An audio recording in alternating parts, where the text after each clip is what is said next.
Maybe it's just better if I use my voice. Thank you, thank you. So, thank you for the introduction. My name is Brandon Krieger. I was born in Orangeville, Ontario, and grew up my whole life in Innisfil, Ontario. So I'm kind of a small-town kid. Really lived a normal life. I have two parents, Gail and Rick, and a sister, Alyssa, and that's all that is family in Innisfil. So I went to high school at Nantyre Shores and was a student leader there pretty much for all 4 years of my career. I won the Principals Commit to Character Award, which was one of my proudest accomplishments because for me, committing to character, having traits such as integrity, empathy, optimism, those are something that my parents really instilled in me and really drove home when I was growing up. And it was just something that I can't thank them enough for, and I think I've been just really blessed to have parents that have instilled those qualities in me. So, moving forward into my life, I wind up in a place called the University of Western Ontario. It's a pretty good place. They hold great conferences if you ever want to go. Actually, this very room, I took chemistry, and I remember sitting right up there, falling asleep as my professor talked to me about molecules and atoms and all that good stuff. So, why am I here today? I think I'm a filler for Ashley. I'm not Ashley, I'm sorry. But I want to tell you a little bit about my experience with Mind Your Mind and the I Get Real project. So, basically, I was a Red Staff member for 2 years. Before that, I was the council president at the University of Western Ontario. And if anyone has any questions about that, I'll answer that at the end.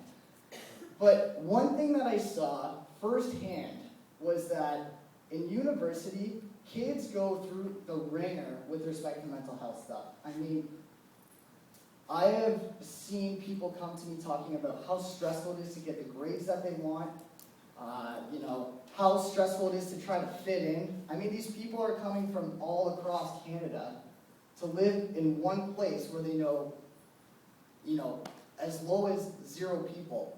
And we're asking them to fit in to an environment and get friends and find, a sense of belonging, which anyone who knows Maslow's hierarchy knows that is a need of ours. So this adds huge stress to people, and I know one of the common ones that I hear too is, my grades aren't high. Well, okay, what do you need your grades for? Are you going to go to med school? No, I don't want to go to med school. Are you going to go to dental school? No. Well, why are you trying to do so well? No, it's my parents. My parents really, they're pushing me into something that I really don't want to do. And that's why I became so passionate about mental health, I think. It's just there's a fire in my belly, and we're put through all these stresses that life just gives us to deal with. And I really wanted to do something about it. I really wanted to make a change. I really wanted to be proactive about mental health. So basically, I did a program called Breaking the Stigma. That was my very first step at trying to make a difference with respect to mental health. And basically, I said to myself, I sat down with a friend and said, I want to do 2 things. I want to make friends more aware of the issues to try to break the stigma, and I want more people to get professional help, right? And I went to a conference called the Residence Life Conference in Queen's University, and my program went top 10, and it was really awesome, and I was really proud of myself.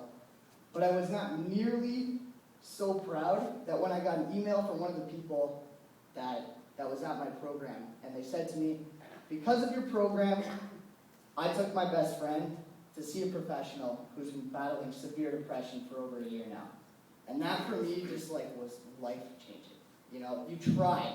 And I know you guys probably don't always get to see the benefits of your work, but once you hear that, that just fuels you, and you just want to keep on going and making a difference. So then, I Get Real falls into my lap thanks to Mind Your Mind.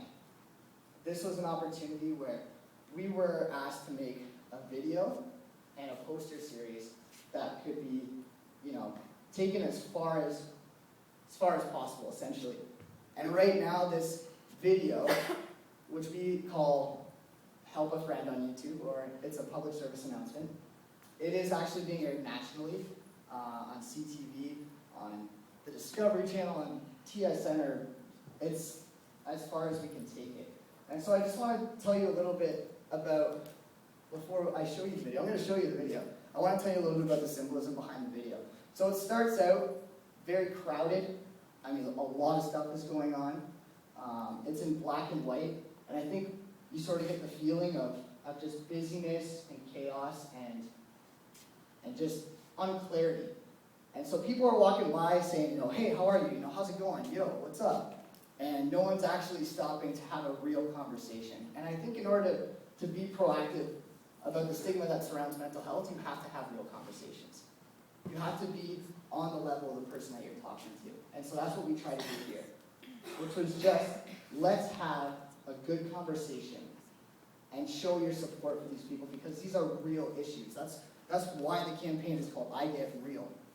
It is real. Mental health is real. The statistics are mind-blowing. So I guess, without further ado, at the moment at the end, at the moment where someone actually stops and says, no, really, how are you? Kind of comes into color, slows down. You can tell it's me because I wore the same shoes today, just to prove it. But if you could dim the lights, then that'd be perfect. Thank you.